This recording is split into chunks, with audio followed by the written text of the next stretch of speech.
Welcome to back my YouTube channel. आप सब कैसे हो? उम्मीद करती हूँ आप सब बहुत अच्छे होंगे और हमेशा ही ऐसे ही खुश रहिए। आज मैं लेकर आई हूँ फिर से एक बहुत काम की वीडियो जो घर बैठे आपके बहुत सारे पैसों की बचत करेगी। ऐसे बहुत सारे नए आइडियाज हैं जो आपके खान पीन में होने वाली मिलावट से आपको बचाएंगे। कैसे, देख लेते हैं। पहला यूजफुल टिप देखिए, कुकिंग ऑयल का जब हम यूज करते हैं पूरी वगैरह, पकोड़ा वगैरह या कुछ फ्राई करने के लिए, तब हमें ना इसका टेम्परेचर नहीं पता होता है। जैसे कि अभी मुझे पूरी तलना है, बिगनर को बहुत ज्यादा दिक्कत होती है, वो कैसे पता करे? तो आप यहाँ लकड़ी का स्पून ले सकते हैं।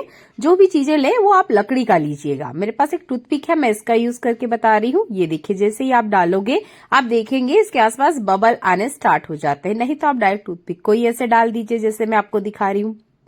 अब इससे क्या होगा कि तेल का सही टेम्परेचर आपको पता चल जाएगा। टच तो हम इसे करने से रहें क्योंकि बहुत ज्यादा गर्म होता है। तो आप एक टूथपिक या कोई लकड़ी की स्पून इसका यूज करते हुए भी ऑयल का जो टेम्परेचर है वो पता कर सकते हैं। बहुत सिंपल सा टिप है, इसे अपनी लाइफ में जरूर अपनाएं। अच्छा, एक और बड़ी दिक्कत होती है कि बहुत बार ना इसमें तेल आ जाता है, या जो हम फ्रायर यूज कर रहे हैं या मान लीजिए कोई पकोड़ा वगैरह यूज कर रहे हैं तो जो तेल है वो तड़कता है। ऐसे तो तेल नहीं तड़कता है, पर जैसे ही हम चीजें फ्राई करने जाते हैं तेल एकदम तड़क के बाहर आता है और उसकी जो छींटे वगैरह है वो हमारे हाथ चेहरे पे लग जाते हैं। अब ऐसे में एक जुगाड़ू टिप है, ये 100% वर्क करती है, आप इसे अपना सकते हैं। आपने क्या करना है, जब ऑयल गर्म हो रहा है, ये जब आपको लगता है कि इसमें से तड़क रहा है, तेल बाहर आ रहा है उछल के, तो आप चुटकी भर नमक डाल दीजिएगा। इससे क्या होगा, जो इसके अंदर तेल है वो जल्दी से मर जाएगा। एकदम जो तड़क तड़क के बाहर आ रहा है वो नहीं होगा। तो आप नमक का इस्तेमाल जरूर करें। अगर आप फ्राई कर रहे हैं, थोड़ा बहुत 1-2 बूंद जो पानी है वो झारे में रह गया हो, या किसी भी चीज की वजह से अगर इसमें तेल तड़कने की आवाज आपको ज्यादा आ रही है, डर लगता है कि वो ऊपर आग के आ जाएगा, तो आप 1 इंच इतना नमक जरूर डालें। एक बहुत काम का टिप मैं आज आपको बताऊंगी जो हर गृहिणी को, हर इंसान को जरूर पता होना चाहिए। वो है आटे की मिलावट। देखिए, आपके घर में गेहूं, ज्वार, बाजरा, मकई, बहुत सारे तरह के आटे का यूज किया जाता होगा। आपको पता है कि आटे में मिलावट होती है। आप अगर घर से गेहूं पिसवाते हो तो ठीक है, आपको पता होगा कि उसमें मिलावट नहीं है, पर जो पैकेट में आटा आता है उसकी मिलावट जानना बहुत जरूरी है। थोड़ा सा नींबू लीजिए, जितना जूस मैंने आपको डाल के बताया, आटे में इस तरीके से लगाइए। अगर इसका कलर चेंज नहीं होता है, यानी कि ये हल्का सा पीले कलर में नहीं होता है, जो हमारे स्किन टोन कलर होता है, अगर वैसे चेंज नहीं होता है, इसका मतलब आपके आटे में मिलावट है। आपने ये आटा यूज नहीं करना है। ये तो एक तरीका हुआ, इसी से जुड़ा हुआ दूसरा एक बहुत सिंपल सा तरीका है। आपने लेना है पानी, नॉर्मल जो टैप वाटर है वो ले लीजिएगा। अब आधे स्पून इतना आटा मैं लेके बता रही हूँ आपको। ये देखिए, थोड़ा सा आपने डालना है और इसे अच्छे से बढ़िया आप चला लीजिएगा। अगर इस आटे में मिलावट है तो आप देखोगे इसके जो लम्स जो आपको दिख रहे हैं ना, ये बिल्कुल भी नहीं मिटेंगे। आप कुछ भी कर लीजिए, मिक्सर में चला के देख लीजिएगा, लम्स नहीं मिटेंगे अगर आटे में मिलावट है। अगर आटे में मिलावट नहीं है तो ये पूरी तरीके से पानी में घुल जाएगा। दूसरा तरीका सबसे आसान है। तो आप अगर आटे का यूज करते हो, मैदा हो सकता है, ज्वार, बाजरा, मकई, गेहूं का आटा, आटे में इमली के बीज के पाउडर की मिलावट होती है, जिसकी वजह से हमारा जो खाना है वो ठीक से पचता नहीं है और ऊपर से हमें दवाइयां लेनी होती है, क्योंकि डाइजेशन सिस्टम जब एक बार बिगड़ता है तो वो जल्दी ठीक नहीं होता है। तो जल्दी से आप पता करें कि आपके घर में जो आटा है वो कहीं मिलावट तो नहीं है। अगर आपने आटा खुद पिसवाया है गेहूं लेके, तब तो मिलावट नहीं होगी, पर अगर आप पैकेट वाला आटा लेके आते हो तो इन तरीके को अपनाते हुए अपना आटा जरूर चेक करें। ऐसा ही एक बहुत काम का यूजफुल टिप, यहाँ आप देख सकते हो ये गुड़ है। देखिए, गुड़ देख के बाहर से हम नहीं बता सकते कि ये मिलावट है या नहीं है। आप जो पॉलिथीन में गुड़ देख रहे हो ये मिलावट है, और जो डिब्बे में आप गुड़ देख रहे हो इसमें मिलावट नहीं है। आप व्हाइट कलर का एक छोटा सा टुकड़ा देख सकते हैं, ये एक अलग तरह का गुड़ है। पर इन 2 गुड़ के बारे में मैं आपसे बात करूंगी।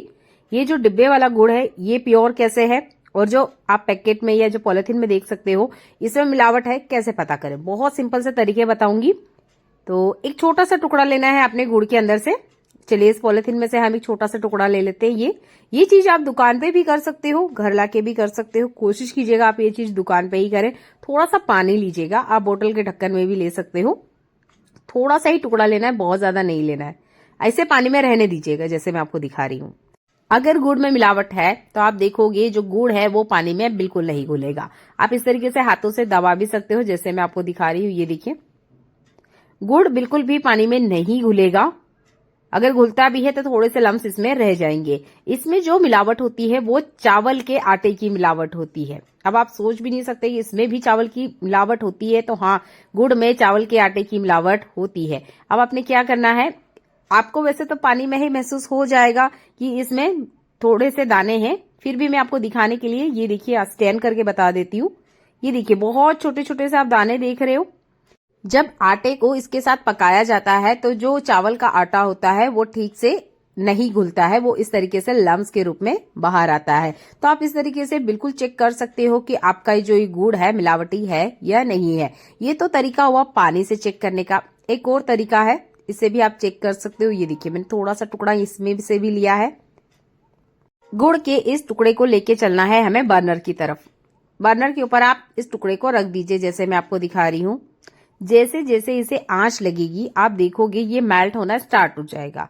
अगर ये मेल्ट हो रहा है तो बिल्कुल मिलावटी नहीं है। अगर ये मेल्ट नहीं हो रहा है या इसमें से आप इसे पका रहे हो, जब प्लास्टिक जैसी स्मेल आ रही है या कोई बहुत बुरी बैड स्मेल आ रही है, तो ये मिलावटी है। तो प्लीज आपने इसे नहीं खाना है। अब मैंने इसे ठंडा कर दिया है। इसके बाद में इसे पकड़ के भी आप देख सकते हो। जब आप इसे गर्म करोगे ना तो आप देखेंगे ये बहुत अच्छे से हाथों में घुल जाएगा, या इस तरीके से ये बिल्कुल पिघल जाएगा, जैसे मैं आपको दिखा रही हूँ। ये देखिए, कोई भी दाना, कोई भी लम्स आपको देखने को नहीं मिलेगा। तो ये दूसरा जो तरीका है ये भी 100% वर्क करता है। दोनों तरीके में से आपको जो अच्छा लगता है आप उसे यूज कर सकते हैं।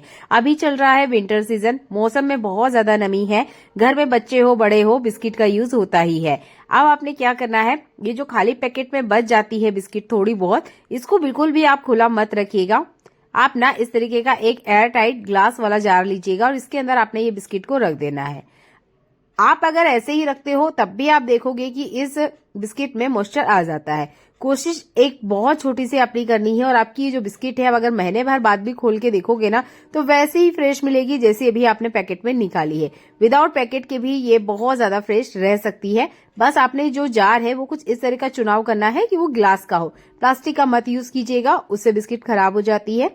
आप ग्लास जार का यूज करें, इसमें लौंग डालें और इसे रख दीजिएगा। लौंग डालने से ऐसा नहीं है कि आपकी जो बिस्किट का स्वाद है वो बिगड़ जाएगा, बिल्कुल नहीं बिगड़ता है। अगर आप 2 महीने बाद भी इस जार को खोल के देखोगे ये बिल्कुल वैसे ही फ्रेश रहेगी जैसे कि ये पैकेट में होती है। तो आप ये वाला टिप जरूर यूज करें। ऐसा ही एक बहुत काम का यूजफुल टिप, देखिए मौसम कोई सा भी हो, बोतल का हमारे घर में जरूर यूज होता है।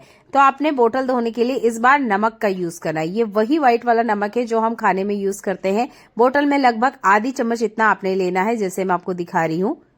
क्योंकि बोतल को हम कितना ही क्लीन क्यों ना कर ले, इसमें से जो एक बैड स्मेल है वो बिल्कुल भी जाने का नाम नहीं लेती है।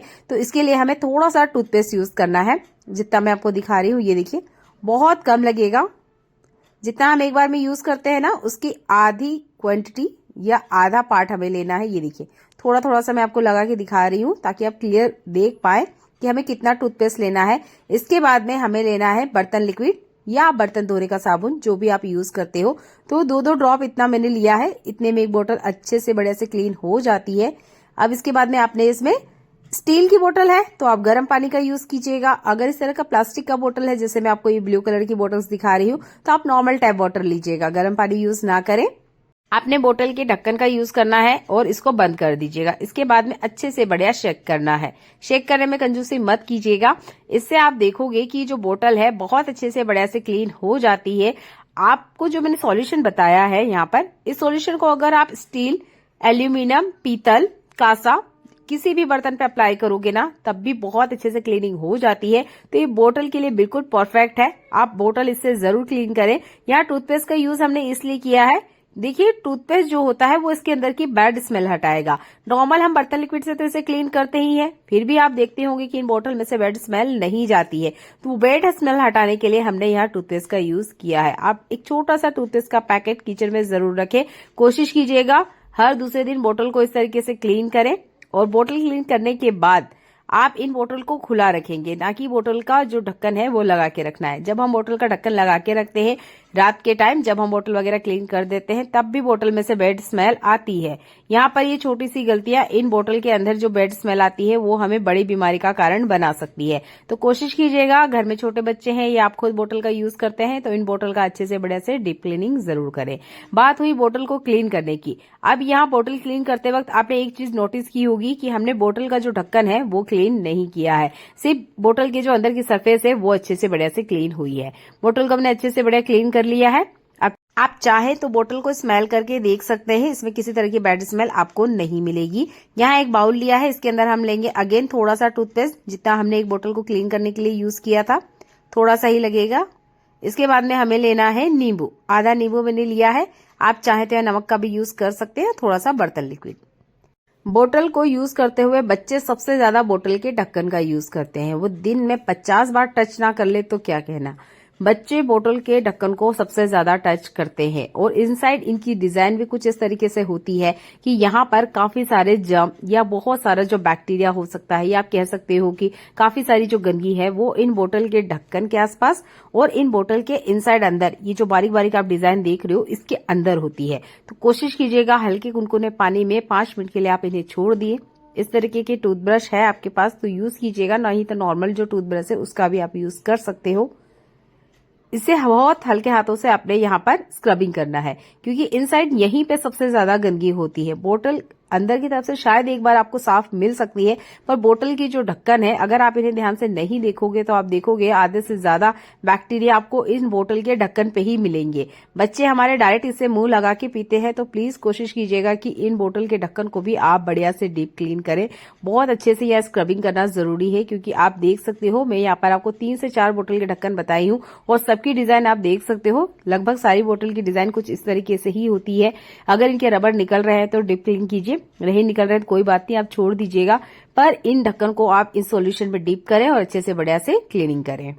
बोतल के ढक्कन को साफ करने का ये सबसे आसान तरीका है। ऐसा ही एक और कमाल का यूजफुल टिप, देखिए दाल हमारे घर में जरूर यूज होती है। अब आपने देखा होगा कि ये जो दाल है अगर हम इसे 15-20 दिन नहीं खोल के देखते हैं, मान लीजिए किसी वजह से हम बाहर गए हैं या किसी वजह से ये दाल खाने में नहीं पसंद की जा रही है, तो हम इसे रखे हुए होते हैं। पर जब 15-20 दिन बाद हम इसे खोल के देखते हैं, आपने इसमें जाले भी देखे होंगे, कीड़े भी देखे होंगे। अब ऐसा क्या करें कि हम इन्हें रख भी दें 2 महीने के लिए, तब भी इसमें कोई आपको कीड़ा या जाला देखने को ना मिले। तो आप यूज कीजिए हल्दी और नमक का। लगभग यहाँ पर आधा केजी इतनी दाल है और आधे चम्मच ही इतना मैंने हल्दी नमक का यूज किया है। 1 केजी है तो आप 1 चम्मच यूज कीजिएगा। दोनों को इस तरीके से आप डाल दीजिए, अच्छे से बड़े से शेक कीजिएगा जैसे मैं आपको दिखा रही हूँ। और अब अगर 2 महीने के लिए आप भी इन दाल को छोड़ देते हो तो आपको कोई जाला कोई कीड़ा इसके अंदर नहीं मिलेगा। अगर आप कंटिन्यू यूज कर रहे हो तब भी आप ये टिप को यूज कर सकते हैं, क्योंकि ज्यादातर जब हम दाल वगैरह बनाते हैं तो दाल को हम 2 से 3 बार अच्छे से बढ़िया क्लीन करते हैं पानी से, इसलिए यहाँ पे जो हल्दी और नमक हमने यूज किया है वो बाहर आ जाएगा। देखिए हम महिलाएं मेकअप जरूर करती हैं। अब जब हम मेकअप वगैरह करती हैं तो बहुत बार हमारे पास इनको क्लीन करने के लिए जब हम चेहरे को साफ करते हैं तो हमारे पास जो वाइप्स होते हैं वो नहीं होते हैं, या किसी वजह से हम साथ में कैरी नहीं कर पाते हैं। तो हम क्या सोचते हैं कि हम मुंह धो लेते हैं या फेस वॉश यूज कर लेते हैं तो ये क्लीन हो जाएगा। देखिए क्लीन तो तब भी होगा, पर आपने देखा होगा ये जो हमारे प्रोडक्ट होते हैं इसमें हल्का सा ऑयल होता है, जिसकी वजह से ना ये और चेहरे पे उल्टा फैल जाते हैं। आप कितना भी यूज कर लीजिए चेहरे पे साबुन वगैरह को, आप देखोगे ये उतना ज्यादा हमारे चेहरे पे फैलता जाएगा। हमारे ड्रेसिंग मिरर में 2 चीजें जरूर होती है, एक वैसलीन और दूसरा नारियल का तेल। आपने ये अप्लाई करना है चेहरे पर, हल्के हाथों से मसाज कीजिएगा जैसे मैं आपको दिखा रही हूँ। हल्के हाथों से जैसे आप मसाज करोगे आप देखोगे आपका मेकअप कितना भी गहरा आपने क्यों ना लगा रखा हो वो बहुत अच्छे से सरफेस पे से हट जाएगा, ये हमारी स्किन को छोड़ देगा। अब आप कोई सॉफ्ट कपड़ा लेते हुए वाइप कर लीजिएगा। मैं आपको टिश्यू पेपर का यूज करके बता रही हूँ। आप अगर कोई सॉफ्ट कपड़ा इस्तेमाल करते हैं तो उसका यूज करते हो, बस हल्के से चेहरे पे इस तरीके से आप हटा के देखिएगा, आप देखोगे जितना भी आपका मेकअप है वो अच्छे से निकल जाएगा। इसके बाद में आप साबुन और फेस वॉश का यूज करें। देखते हैं एक और कमाल का यूजफुल टिप। यहाँ मैंने लिया है दूध, ये हल्का कुनकुना सा दूध है।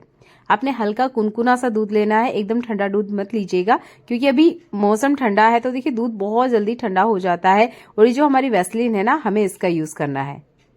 वैसलीन लगभग यहाँ पर मैंने थोड़ा सा लिया है, आप देख सकते हो 1/4 चम्मच इतना है वैसलीन मैंने लिया है। 1 चम्मच दूध के अंदर 1/4 चम्मच इतना हमें वैसलीन ऐड करना है। हल्का गर्म दूध लीजिएगा जैसे मैंने आपको कहा, और जैसे ही आप इसे मिलाओगे ये मिल जाएगा। ठंडे दूध में मिलाने की कोशिश मत कीजिएगा, वैसलीन बिल्कुल भी नहीं घुलेगा।